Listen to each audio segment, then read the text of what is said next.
Being a monopolist sounds good on the surface, but there are some disadvantages.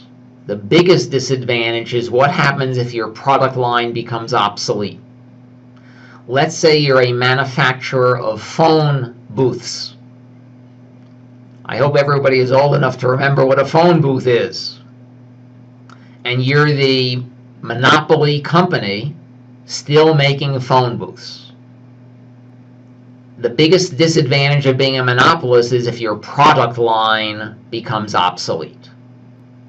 So you notice a significant decline in the market.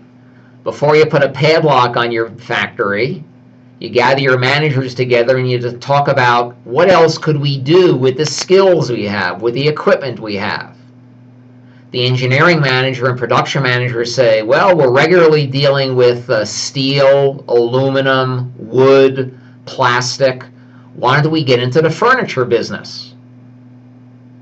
Our skills, our equipment, our employees' experience is easily transferable into something like furniture, office furniture in particular. Think about prior to ending your phone booth manufacturing, how efficient were you?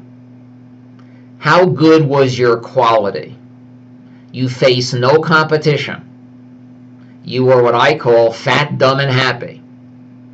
You are not pushed to continually improve quality. You are not being pushed to stay competitive on costs and pricing. How likely will you be a formidable competitor entering the office furniture market where there are already established competitors who've been competing hard against each other for decades? And that's really the second disadvantage of being a monopolist. If you try to transfer your skills to another industry because your product line became obsolete, you probably will not be competitive.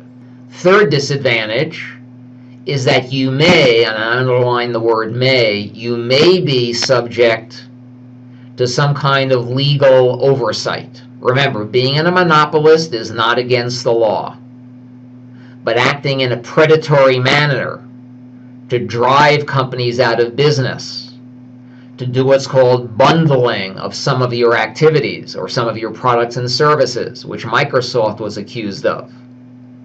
You can be subject to federal oversight or investigation. Doesn't mean what you're doing is against the law, but you might find yourself having to answer a lot of questions.